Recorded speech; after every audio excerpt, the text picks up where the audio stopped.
Estamos mais uma vez aqui hoje para a gravação de um episódio um pouco diferente do que eu estou acostumada a fazer, mas ainda assim muito importante dentro tanto do universo da psicologia como da psiquiatria. O meu convidado de hoje é o Dr. Salomão Lee, que é um profissional que eu conheci através de algumas pacientes em comum e que foi muito bem recomendado, e por isso então senti a confiança de trazer ele aqui para vocês, para a gente falar de um assunto tão importante, que é a medicação na nossa vida e a forma como a gente utiliza ela dentro da sociedade nos dias de hoje. Então eu gostaria que você se apresentasse, que você contasse um pouquinho para a gente te conhecer melhor do porquê que você escolheu essa carreira, essa profissão, o que de repente você mais aborda nela, se tem algum viés mais específico, se é mais geral realmente. Oi, primeiramente, muito obrigado pelo convite, é uma honra estar aqui. Então vamos lá, meu nome é Salomão, eu sou médico, fiz minha formação lá em Minas Gerais, aí fiz minha pós-graduação em psiquiatria aqui em Balneário Camboriú, já estou há uns 4 anos atuando na área. Durante a faculdade eu tinha pretensão, inclusive, de fazer oftalmologia, nada a ver com a psiquiatria, por questões pessoais mesmo, assim, tive um histórico de catarata congênita, nasci com catarata, etc. Então eu vivi muito no oftalmo, na faculdade inteira, fazia trabalhos científicos, participava de ligas, tinha toda essa pretensão em me envolver com isso, E aí no final da faculdade, foi um bom professor que me estimulou, como exemplo, o ambulatório da faculdade também, ele rodava muito bem, assim, no quesito da psiquiatria.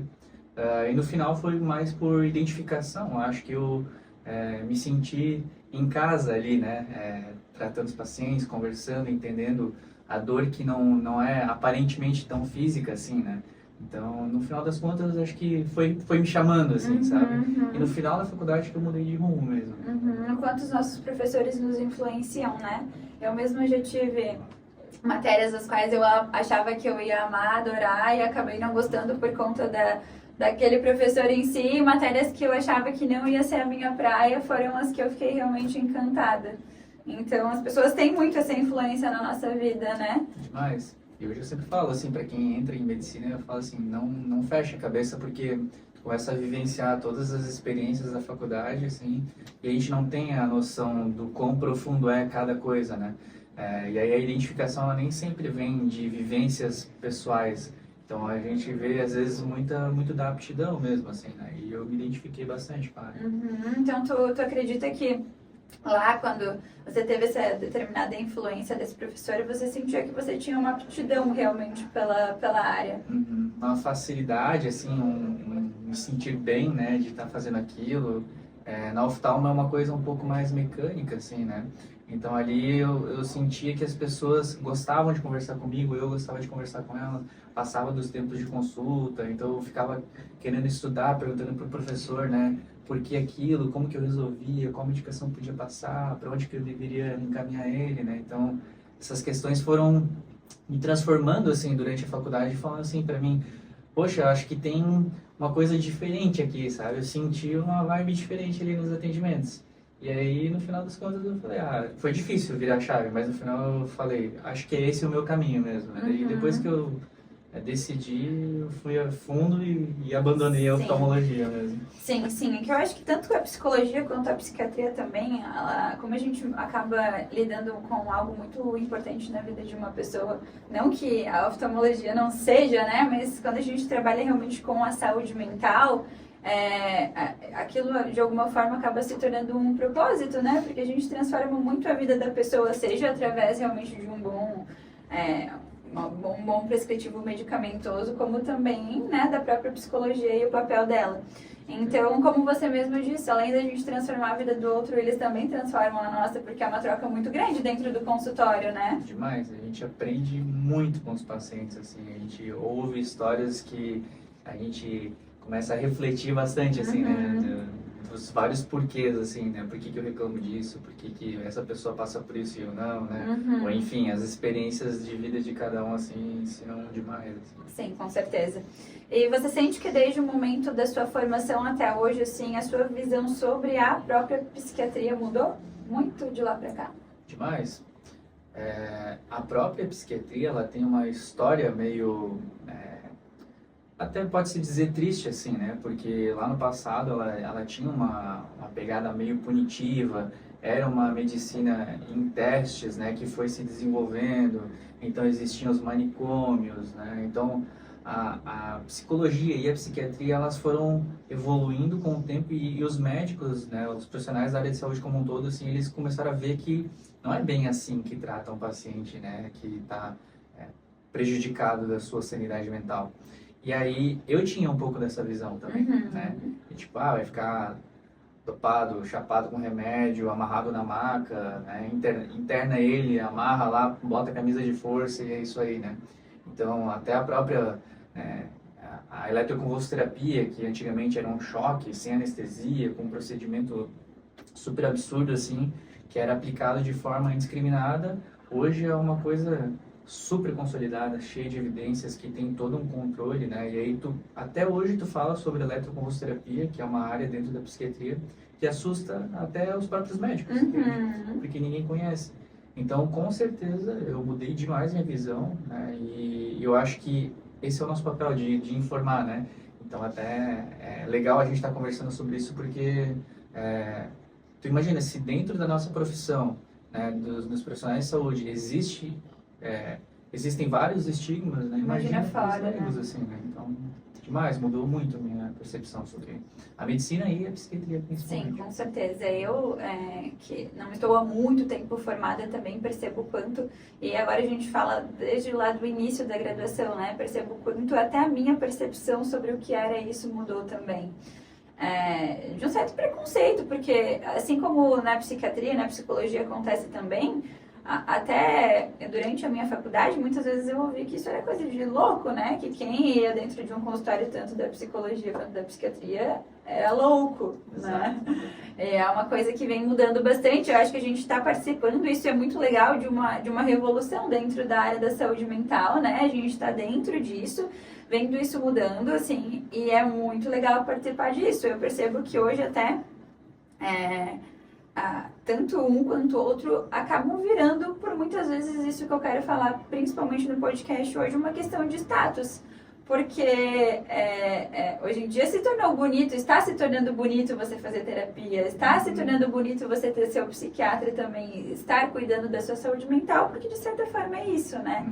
Então, eu acho importante a gente falar disso porque tem uma linha tênue também aí em relação a como as pessoas interpretam aí o nosso trabalho.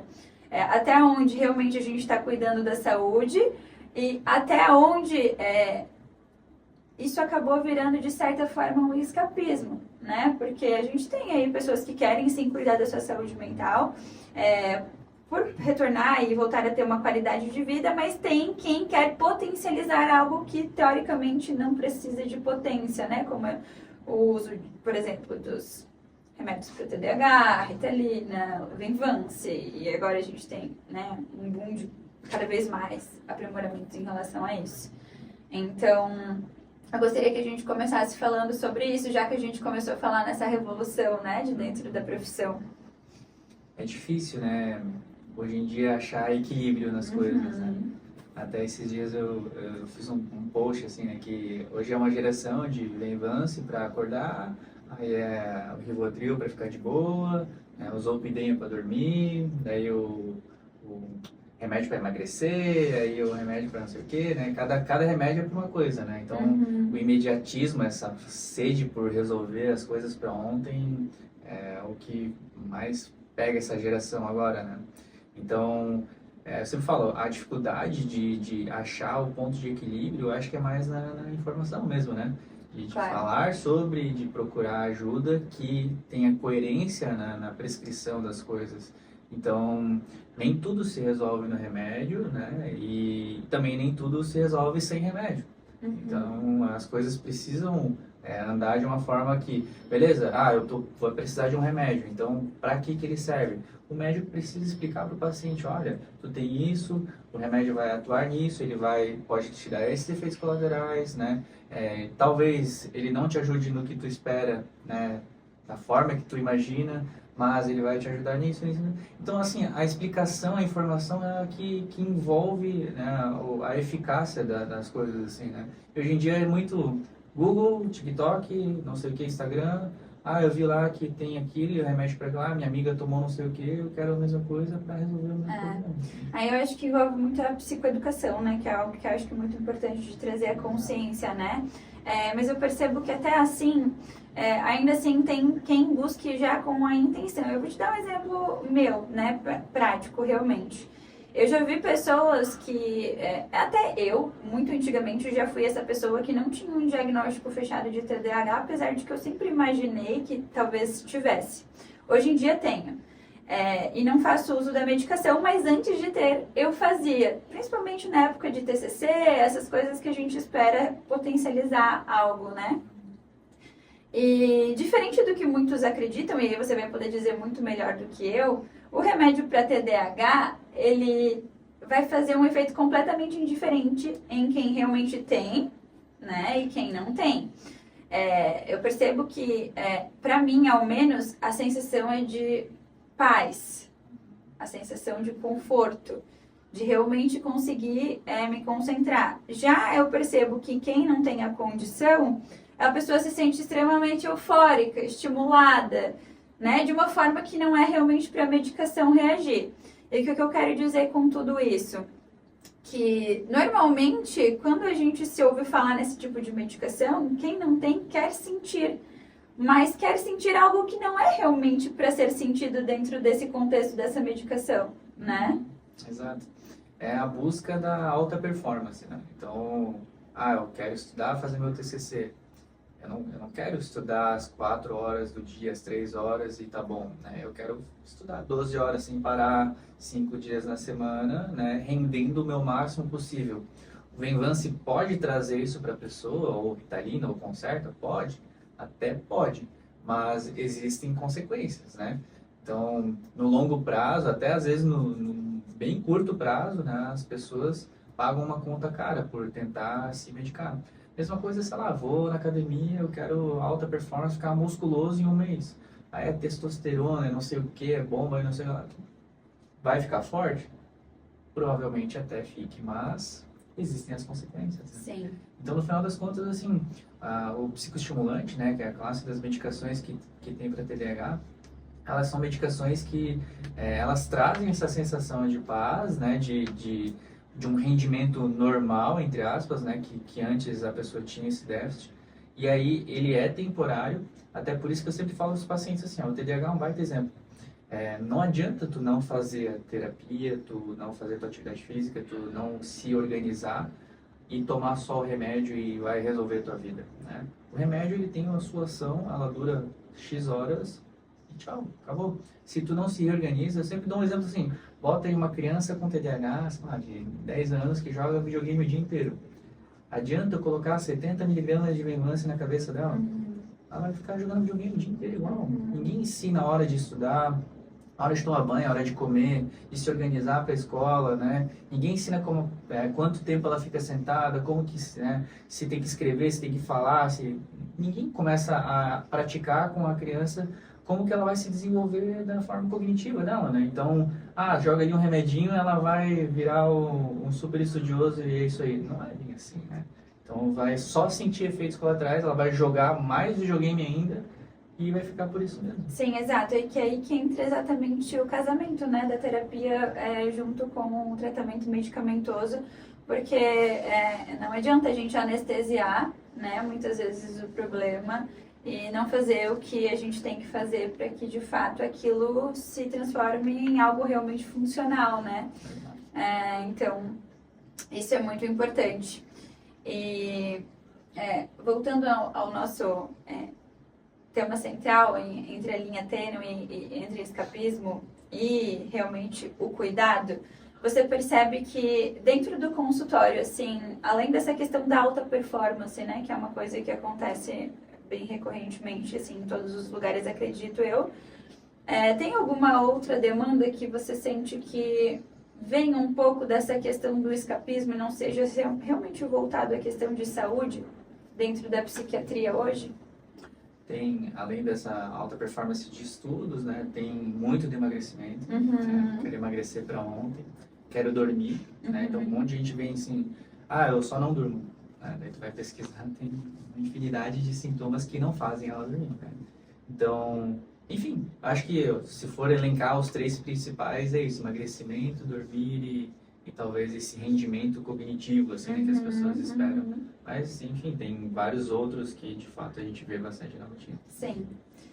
Então, vamos falar um pouquinho sobre cada um deles, assim, principalmente no funcionamento da medicação, né? Quero falar bastante sobre a questão do emagrecimento e medicamento, já que eu trabalho bastante com isso, né? Então, até gosto bastante de buscar entender cada vez mais, porque eu acho que a gente interpreta de uma forma errônea, né? Como isso realmente funciona no nosso corpo, enfim. As medicações, assim, para emagrecer, né? O primeiro de tudo, a gente tem que entender o porquê que a pessoa não está emagrecendo, né? E quando a gente vai falar de psiquiatria, assim, pode ser que a pessoa esteja engordando por um efeito colateral da medicação, pode ser que ela tenha um comer emocional, né, que ela desconta, né, muito na comida, pode ser que a pessoa tenha alguma causa orgânica, né, que a gente sempre tenta descartar antes de ir para as partes psiquiátricas.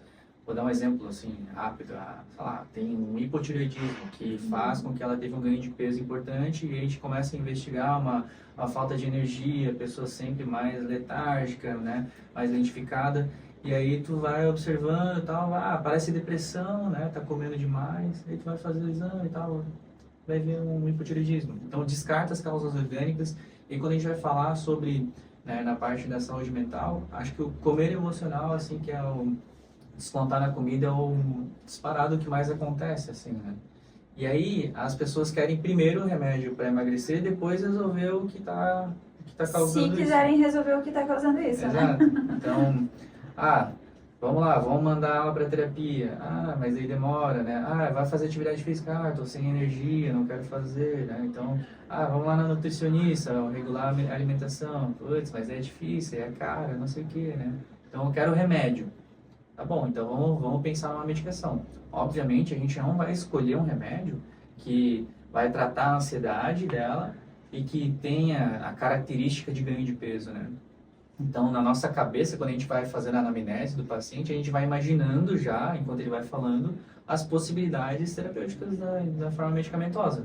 E aí já começa a pensar, será que eu preciso de um remédio que tem um efeito colateral que diminui o apetite, ou será que eu preciso de uma associação, né? Então, a gente começa a montar esse quebra-cabeça até chegar na melhor opção individualizada, personalizada deste paciente, né? Não tem um remédio perfeito para todo mundo. Impossível, não existe isso, né?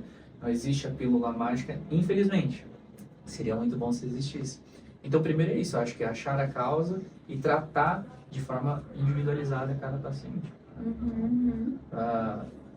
Pode ser que, em alguns momentos, a gente tenha que lançar mão de medicações que acabam interferindo em outras questões, né? O remédio, ele tem uma infinidade de efeitos colaterais, né? E geralmente eles ou mexem, né, no ganho de peso, ou mexem na perda de peso, ou eles são mais neutros em relação a isso. Então, tem N possibilidades de medicação. E quando a gente pensa em medicamento para emagrecimento, assim, não só eu percebo, minha mãe, ela tem depressão há muito tempo, né? Então, eu vejo uma troca de medicação constante ao longo de tantos anos. E o quanto realmente uma medicação funciona para uma pessoa e não funciona para outra. O quanto também um remédio causa um efeito colateral específico que às vezes é quase pior do que aquilo que ela já sentia sem o medicamento, né? Principalmente para o sono, que também é algo que realmente acaba bagunçando completamente quem tem depressão, né? Então eu gostaria que a gente também falasse dessa questão do sono, que é a base, né? A base para tudo, inclusive para nossa alimentação, a forma como nós nos alimentamos também está completamente conectado.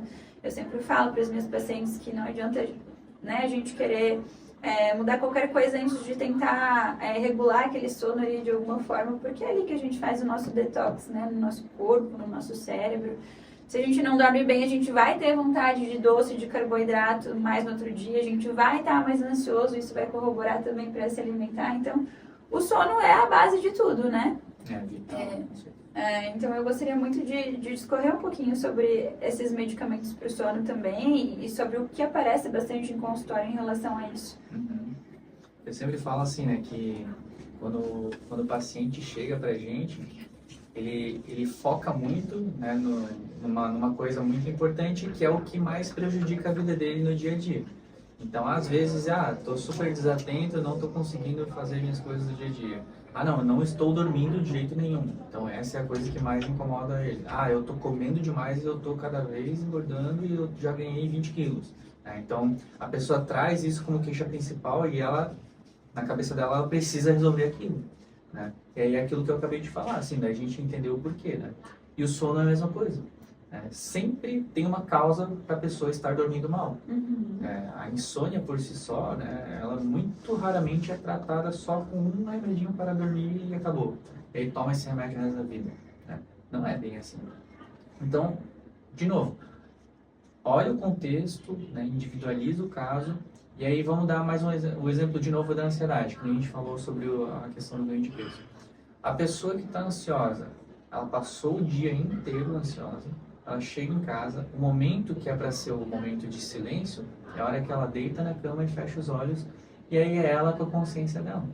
E aí que começa, né, a briga interna, de o que a gente vai fazer amanhã, né?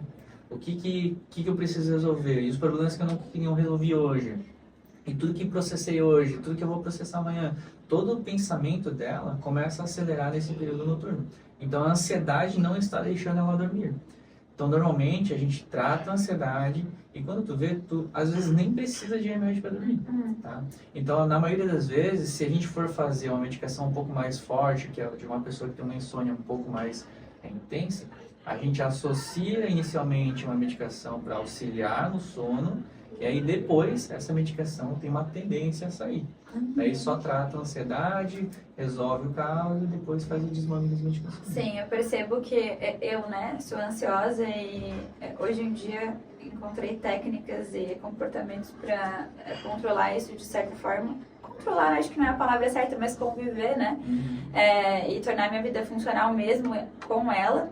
E era exatamente isso que acontecia. Eu chegava à noite, deitava o travesseiro, uma cabeça no travesseiro, e era ali a hora que minha cabeça começava a trabalhar. O que eu vou fazer? O que eu preciso resolver?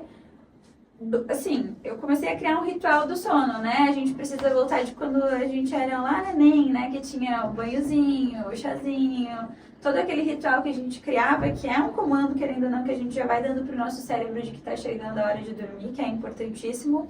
Mas também eu comecei a anotar antes de dormir tudo que eu precisava fazer no outro dia, que eu precisava resolver. Então eu tiro da cabeça, né? O que eu já resolvi, eu já coloco isso no papel, deixa pra amanhã. Organizado. Tá organizado. E esse simples hábito simplesmente foi o que eu precisava pra não ter mais esse problema de 2 horas, 3 horas da manhã tá pensando ainda nesse tipo de coisa. Então são ajustes simples, né? É isso mesmo. Existe o nome, né, que de nomenclatura para isso, que é higiene do sono, né, mas assim, é um nome até meio esquisito, mas eu sempre falo assim, tu imagina uma pessoa que chegou em casa do trabalho, super agitada, teve um dia intenso, aí o que ela faz? Come um cheeseburger gigante, ela vai lá, liga o Netflix, um filme de guerra barulhento, daí ela vai lá, deita na cama, apaga a luz, pega o celular e começa a rodar Instagram, Muito estímulo, né? Então, assim, olha toda a sucessão de coisas só no período da noite que ela recebeu de estímulo. O cérebro dela, ela pensa assim, beleza, agora eu vou fechar o olho e vou dormir. O cérebro tá a mil, ele tá processando todas as pequenas informações que ele teve durante esse período, né? Então, não tem como a gente ter um sono super agradável, né? Fazer um monte de coisa com os hábitos todos errados, assim, né? Então, essa organização que tu conseguiu, né, implementar na tua vida é muito importante. Acho que é o primeiro passo, inclusive, né? E se isso persiste, né, aí é isso, procurar ajuda, ver as informações para que possa tratar isso da forma mais saudável possível. Sim. Isso eu resolvi dessa forma, né? Eu percebo que tem, e aí agora você vai poder nos dizer melhor, que são diferentes dificuldades no sono, né? Eu percebo que tem pessoas, por exemplo, que elas conseguem dormir tranquilamente quando colocam a cabeça no travesseiro, mas elas despertam no meio da noite. Despertam no meio da noite e não conseguem mais dormir. Essa é uma coisa que eu nunca passei, né? graças a Deus. Mas que eu percebo, assim, por exemplo, que a minha mãe acontece, pessoas próximas acontece. Qual que é a diferença aí nesse caso? Eu vejo até em relação a que medicação utilizar, né, nesse tipo de cuidado. Existem alguns tipos de distúrbios do sono, né? Bem resumido, a gente separa geralmente na parte da medicação a insônia inicial, que a pessoa tem esse problema para induzir o sono, né? E o sono de manutenção, que fica com o sono picado, né? Tem gente que dorme, mas não tem um sono reparador mesmo assim, né? Então é aquele sono que não entra profundo, sono REM, né? Eles ficam sempre num sono superficial. Então, sempre a gente tenta avaliar os motivos que fazem com que essa pessoa tenha alguma coisa incomodando durante a noite. A essa pessoa que tem o sono picado, a gente opta por medicações que têm efeitos mais prolongados, né, que elas duram mais tempo durante a noite, que seguram essa manutenção, né? E aí quem tem esse problema inicial, existem os indutores de sono, que são medicações de passagem mais rápidas, né? E também tem, enfim, esses hábitos já ajudam muito, né? Mas quando a gente vai falar de medicação mesmo, ou a gente pega o tempo que ele age, que a gente chama de meia-vida, né? E também a força do remédio, que é a intensidade, né? Então, geralmente o problema do distúrbio do sono inicial são medicações que precisam de forças maiores, eles são mais intensos e duram menos, né? E aí, nesses de manutenção a gente estende um pouco o efeito. Sim, eu percebo que às vezes o que a gente precisa também de uma medicação é só para modular aquele comportamento, às vezes, da pessoa não conseguir ficar acordando naquele horário. Então, dá uma moduladinha de pouco tempo ali e a gente percebe que a pessoa, ao longo do tempo, com aquela ajuda, já consegue mudar o comportamento dela em relação, às vezes, a uma força do hábito, como acordar sempre em determinado horário, né? Exato. Um exemplo super comum, assim, é pessoas que trabalham de noite, né? E aí elas têm uma dificuldade absurda de dormir quando o dia já clareou, já tomou um café da manhã, e aí tem que deitar para dormir para começar a trabalhar de novo no período da tarde. E aí, geralmente, essas pessoas precisam de medicações um pouco mais fortes, assim, mais intensas para poder dormir de fato, né? Só que não é saudável trabalhar nesse ritmo para ninguém, né? Então, é difícil de adaptar alguém. E aí vem essa questão do ambiente, né? A luz é o estímulo, e essa pessoa tem que ter um ambiente mais acolhedor, digamos assim, para ela poder entrar num sono, né? De escuro, de silêncio. Que ainda assim não é o mesmo sono da noite, não né? Não tem como, né? Então, não é o saudável a gente ficar trocando dia, mas tem gente que não tem opção, né? Então, de fato, tem que fazer uso da medicação. Tu diz, então, que para essas pessoas que realmente não têm essa opção, o uso da medicação seria uma forma realmente de conseguir fazer com que esse sono seja o mais reparador possível, digamos assim. Sim, sim. Falando assim, né, de exemplos rápidos, né, de remédio, por exemplo, é um famoso, né, o Zolpidem. Então, ele é um remédio de indução, né, um remédio de passagem, ele dura muito pouco tempo, né, no organismo. Nossa, mas ele dá um super boom, né? Exatamente. Minha mãe tomou por muito tempo esse remédio. Então, é um remédio e ele foi mal prescrito por muito tempo, né, porque ele veio com uma promessa de não ter o ciclo do vício, né, de ser uma medicação só indutora, mais tranquila e tal. Só que daí as pessoas começaram a ver um abuso, né, da medicação. Justamente, eu sempre brinco assim, tudo que é muito intenso, muito bom, rápido, suspeita, pelo menos, né? E o Zolpidem, ele é assim, vem, dorme, parece que é um cafuné para dormir perfeito, assim, né? A pessoa dorme rapidinho, aí dá 4 horinhas, acorda no meio da noite, como se não tivesse tomado nada. Aí o que ela faz? Toma mais um, né? Porque a noite geralmente dura entre 6 e 8 horas, né? E aí essa pessoa, no dia seguinte, já não lembra o que ela fez, né? Teve todos os efeitos colaterais, às vezes teve um sonambulismo, falou que não deve, comprou coisa na internet, tem um monte de histórias, né? Então, esse é um remédio que se tornou, ele veio se mostrando pra gente, né, de uma forma bem perigosa ao mesmo tempo, mas ele tem uma indicação, não é para abominar a medicação, não é um remédio ruim, mas ele tem que ser prescrito com bastante cautela. Com certeza, e eu acho que quando a gente fala em cautela, e aí vem muito também da ética do profissional por trás da atuação, o quanto tempo a gente vai utilizar aquele medicamento também, né? Porque, assim, agora você vai poder dizer melhor que eu e talvez eu não fale algo que realmente é como é. Mas eu percebo que, de repente, uma medicação como essa não é uma medicação que é para ficar na vida da pessoa, né? É para, de repente, fazer aquele trabalho de, como eu falei, modular aquele comportamento de, às vezes, acordar, né? Ou, enfim, não conseguir dormir. E aí, quando a gente consegue ajustar esse comportamento, a gente ir retirando. Perfeito. Mas quantos e quantos médicos não fazem esse trabalho de começar para terminar, né? Exato. Então, esse uso indiscriminado, ele foi, né, boa parte disso por culpa dos médicos mesmo, né? Então, assim, claro que os pacientes, eles acabam que usam, né, sem informação. Então, é muito fácil tu vir marcar uma consulta comigo, não tá dormindo, toma aí um Zolpidem, né, e é isso aí. E aí, acabou tua receita, tu pode ir no posto de saúde, tu pode ir em outro médico falar que tu já toma, né, pode ir lá num clínico, tem uma consulta, se for uma consulta com o ginecologista, já faço os Zolpidem, pode fazer minha receita, vai lá te dar. Quando tu vê, tá nesse ciclo infinito de que tem que tomar o remédio. E ele é prescrito para alguns meses, ele é para uma adaptação, para um ajuste de uma medicação, né, ou até estabilizar o quadro, diminuir a insônia, por decorrência de algum motivo que tu esteja buscando ali, né? Então, de fato, tem gente tomando Zolpidem aí há muitos anos, né? Sempre dou exemplo, já tive uma paciente que ela já estava tomando 90 comprimidos por dia, né?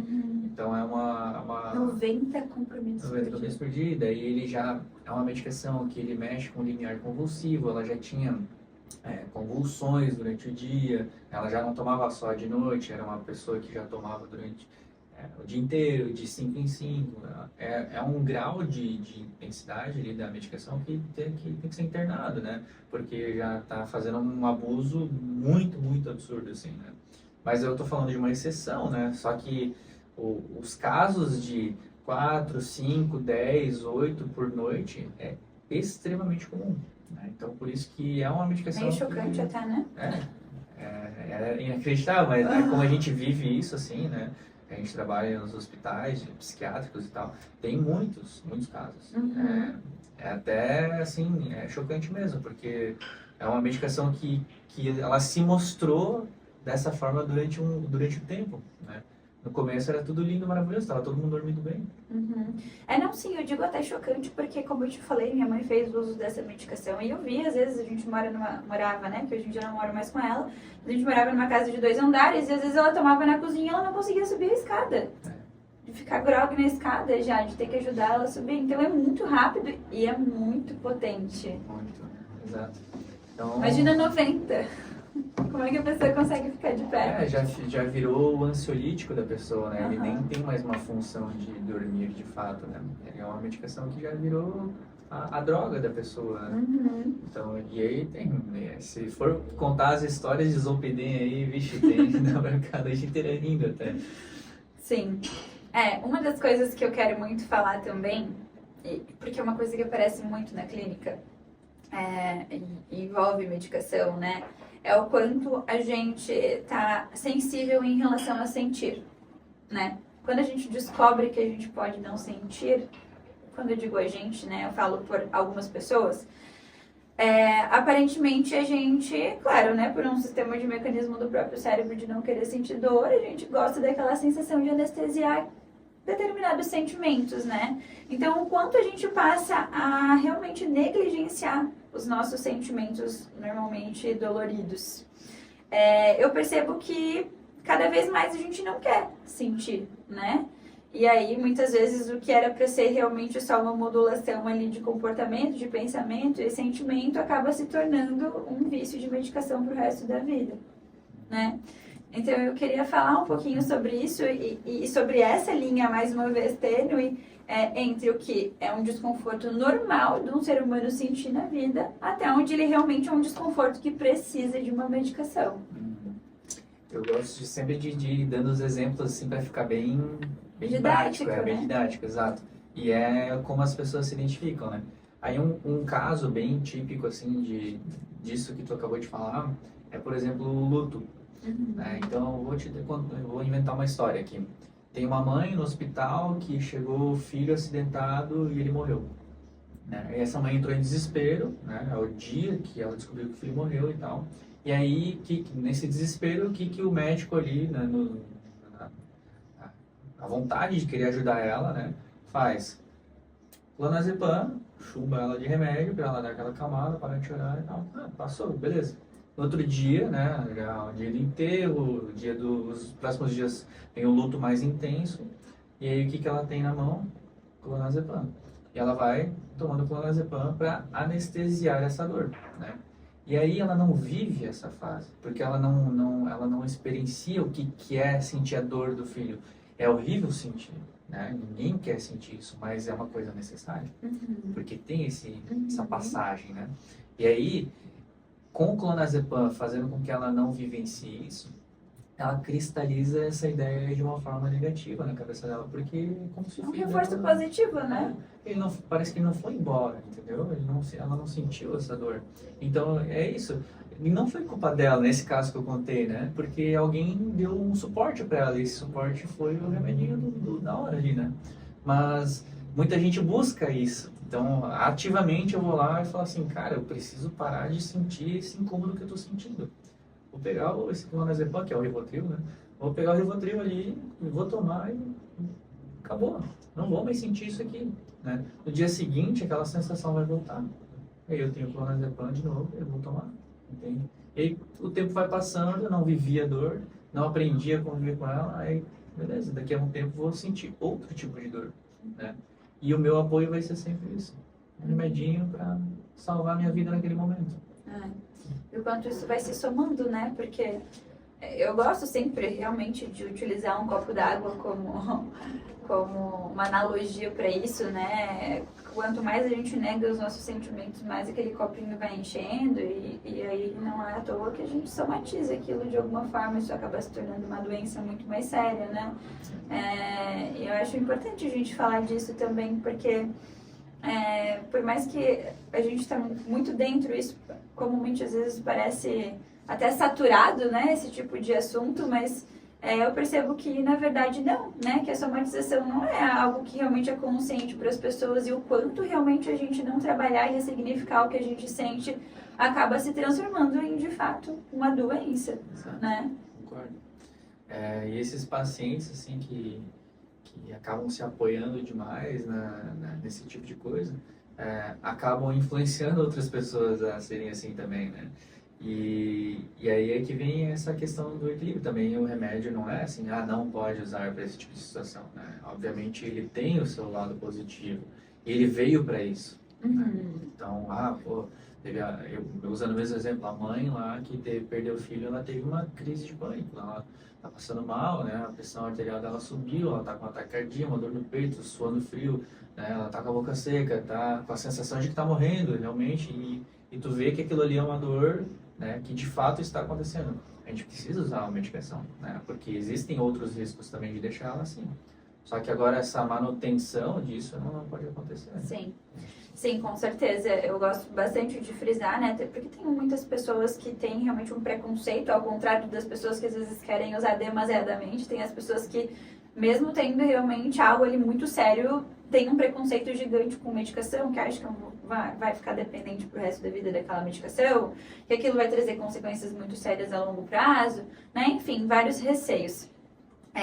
E agora até quero trazer um caso aqui específico de uma paciente, bem por cima, mas de muitas vezes também a gente tentar dentro da terapia, e aí quando a gente entra com a medicação, aí tudo começa a fazer sentido, porque a pessoa às vezes está tão bagunçada que ela por si só, sem aquilo ali, é difícil dar conta, né? Porque é uma bagunça muito grande. Então, com a anestesia, digamos assim, né, em partes a gente consegue dar uma sentada naquela bagunça ali, para daí sim conseguir fazer um trabalho dentro da terapia comportamental um pouco mais eficiente, mais organizado, né? Então, o quanto é importante também a medicação em alguns casos, é importante a gente falar disso também, né? Com certeza. E eu vejo que na qualidade dos psicólogos assim que encaminham os pacientes, o discernimento dos personagens de conseguir diferenciar. Chega um momento que a partir daqui tu precisa de ajuda, de uma outra ajuda. Né? Tu precisa ir no psiquiatra, tu precisa tratar com medicação. Né? E a gente vê muito profissional tanto da área da saúde quanto, enfim, não profissionais, negligenciando, né, a busca da ajuda. Inclusive, assim, eu sempre digo os extremos, né? Tem psicólogo, né, que pegou o paciente meu e mandou ele parar de tomar remédio porque ele era contra remédio. E ao mesmo tempo eu já vi pacientes vindo para mim que o psiquiatra é contra remédio também. Então, tipo, são coisas totalmente desproporcionais, assim, que não fazem sentido, sabe? Então, né, não é assim, sou contra isso, sou contra aquilo. Então, deixa as pessoas trabalharem, acha um profissional que seja sensato, né, nas prescrições, e tenta buscar esse tipo de ajuda, né? Sim. É óbvio que existe médico ruim, é óbvio que existe psicólogo ruim, só que a gente espera, né, que quem está na área da saúde tenha um pouco de bom senso de fazer as coisas baseado em evidências, né, estudando os casos, se preocupando com o paciente, né? Então, é muito comum a gente ver, enfim, prescrições bizarras, né, ou psicólogos fazendo coisas bizarras também, né, aí resistindo o paciente a não ir para o médico e o paciente sofrendo por mais tempo, né? E então eu acho muito, muito legal, assim, quando o psicólogo pega e fala assim, cara, tu tá sentindo isso, tá na hora de procurar por causa disso. O paciente vem tão bonitinho, assim, tão resolvido da parte psicoterapêutica, vem com as coisas todas anotadinhas, porque o psicólogo conseguiu dar, né, todo esse suporte até onde ele pôde. Né? Eu acho que isso vem muito também da gente reconhecer a nossa impotência enquanto profissionais, né? Porque grande parte daquele tratamento, daquele benefício que vem a esse tratamento, não faz totalmente parte da nossa alçada, né? Tem muito a questão do paciente, de tudo que foi vivido até ali.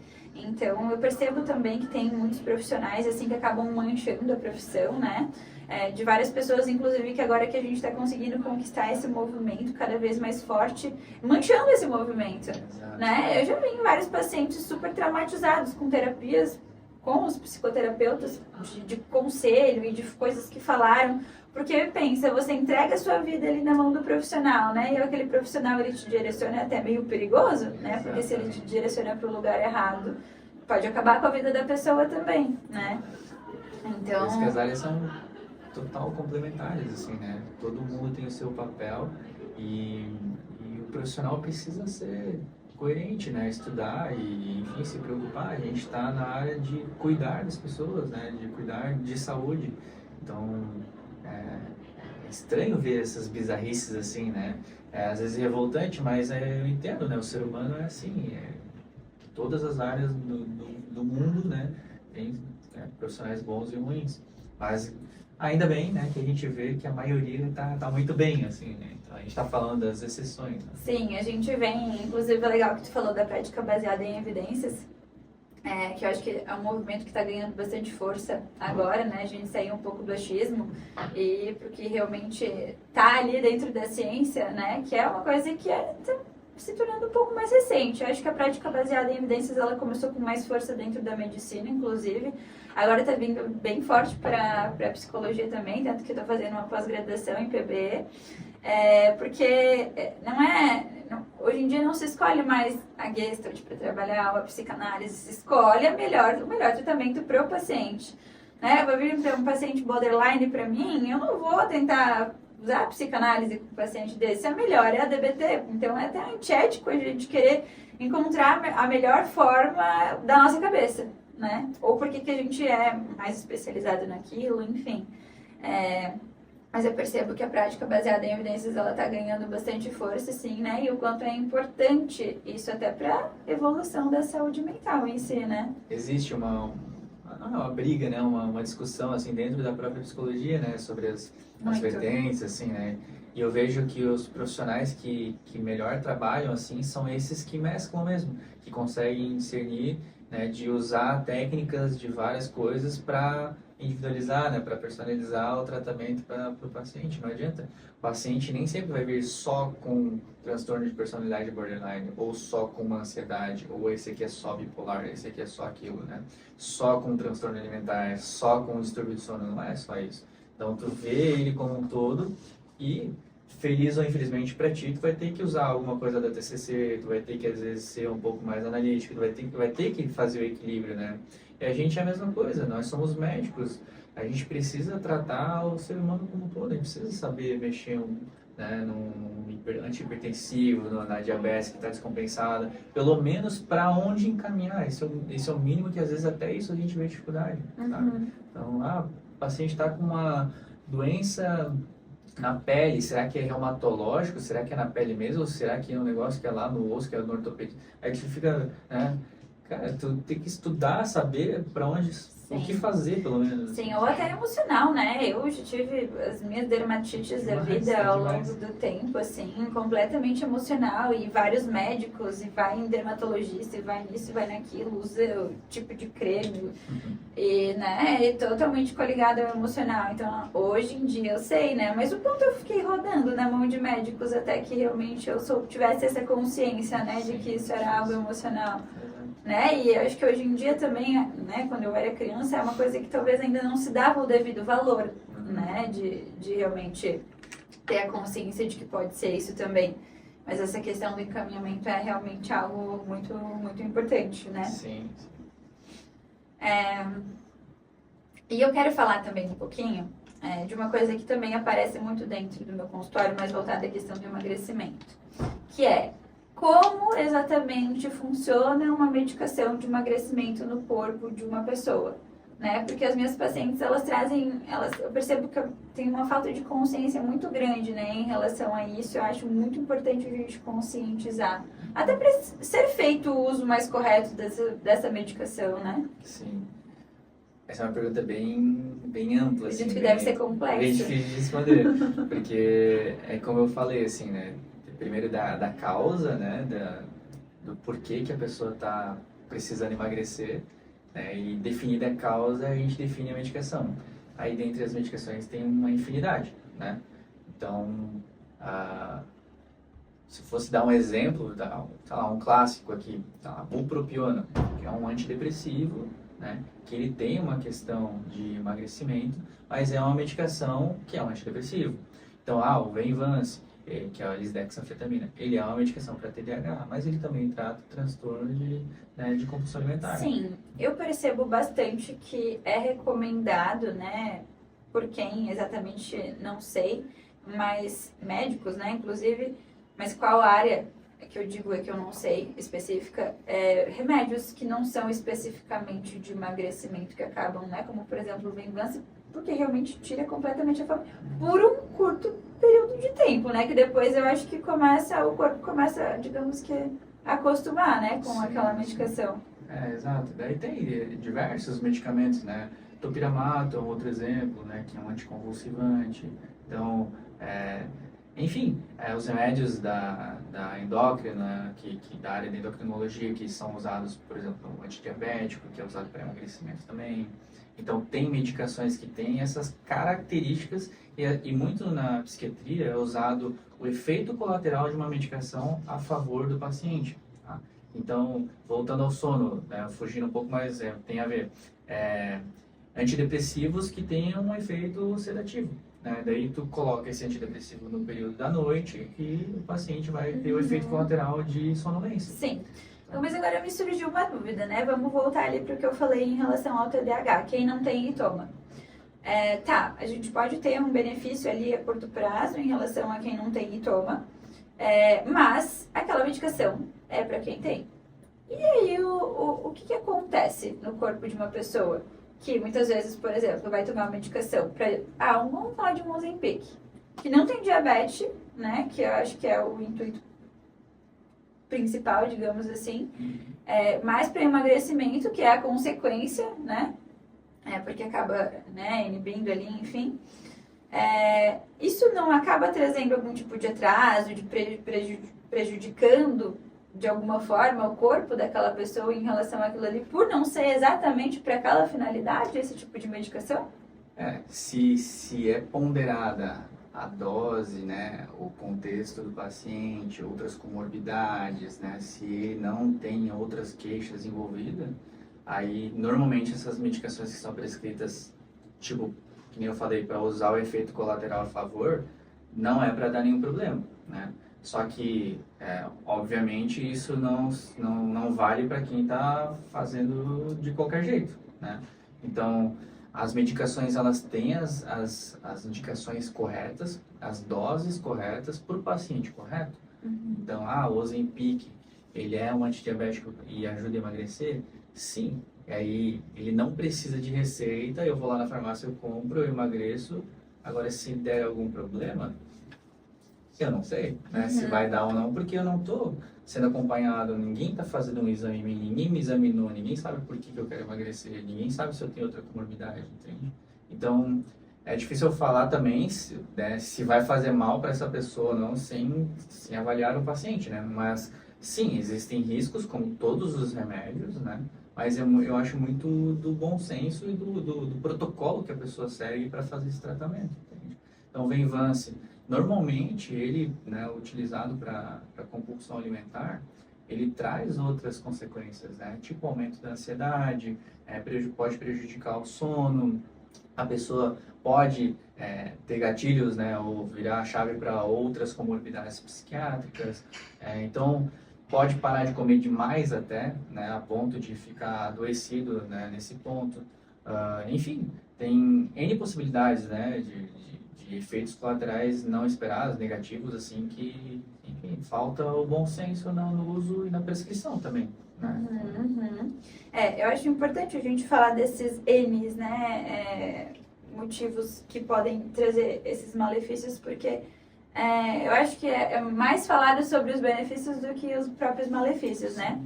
E uma coisa que eu queria muito falar também ainda, falando do Ozempic, de algo que aparece recorrentemente em clínica também, o Ozempic, ele tira a fome, né? A fome. Mas normalmente quem tá ali do jeito que está não é porque teve muita fome, é porque teve muita vontade de comer, né? E quando o caso é esse, isso ajuda? O Ozempic, no caso? Se a pessoa consegue, né, resolver as outras partes, ajuda, né? Porque como se couber na prescrição dela um Ozempic, e ela foi lá, foi para terapia, começou a atividade física, foi na nutricionista, começou a se alimentar bem, né? Ela faz uso de outra medicação para controlar o motivo do porquê ela está comendo demais, né? Essa pessoa, se couber na prescrição dela, ajuda, porque daí dá uma acelerada no processo, a autoestima dela já melhora, dá uma animada, né? A emagrecer mais rápido e tal. Então, é uma participação válida dependendo do paciente, né? Mas geralmente a gente acaba encaminhando para alguém especialista nisso, né? Tipo endócrino, enfim, alguém que trabalhe mais na área do emagrecimento, que a gente chama de orgânico, enfim, né? Eu sempre falo, outro exemplo disso é a bariátrica, né? Então é muito fácil eu falar assim, vai lá para a faca, corta ali e come menos. Não é bem assim, né? Então, sendo que a pessoa não mudou os hábitos dela, daqui a algum tempinho ela engorda tudo de novo. Então, não faz sentido, assim. É pra gente falar da resolução rápida, né? O Ozempic vale, ele é bom, é muito bom, né? Mas tem uma indicação correta, assim. E não adianta, não tem milagre, a pessoa precisa mudar os hábitos. Ainda não foi feita a pílula mágica, né? Como Não você foi. mesmo disse. Não foi, infelizmente. Tomara que a gente chegue lá um dia. Não, eu acho que... Não sei se a gente consegue tirar, porque eu sempre digo que tudo é estrutural, né? Então, se a gente tira de um lado, dificilmente a gente consegue um remédio que vai só tirar de um lado e não vai te tirar de outro, né? Que é, muitas vezes, bom, digamos assim, né? É o equilíbrio, né? De tudo, na prescrição, dos hábitos, enfim, a pessoa precisa fazer a parte dela, né? Os profissionais precisam fazer a parte deles, né? Na sensatez da prescrição. Enfim, é o conjunto das coisas. Ou seja, gente, não tem milagre. Não. Certo. Olha, a gente já teve um bom tempo de bate-papo aqui. Acho que a gente conseguiu falar bastante coisa importante que eu queria falar. Mas eu sempre faço uma perguntinha no final, assim, né? Se tivesse uma mensagem aqui que você pudesse trazer para as pessoas e que fosse chegar para todo mundo, todas as pessoas do mundo, fossem ouvir essa mensagem, que mensagem que você passaria? Não tem milagre. Equilíbrio. Eu acho que assim, primeiro de tudo, buscar informações de valor, né? Eu acho que isso que a gente está fazendo aqui é muito legal, né? A gente conversar sobre as coisas, tu buscar profissionais que tu confia, né? E não ficar qualquer coisa da internet aí para falar que é isso ou aquilo e achar fórmulas mágicas.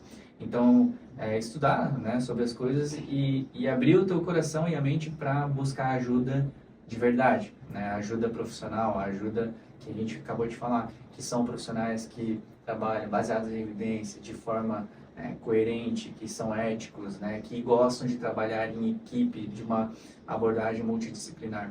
Então, a minha mensagem é essa, assim, eu acho que busque as informações nos lugares corretos, né? Não é no TikTok, não é no Instagram, não é no YouTube aleatoriamente. Então, a gente precisa de informação real. Sim. E isso só a ciência pode nos fornecer, né? Não vem da nossa cabeça o negócio. Sim, com certeza.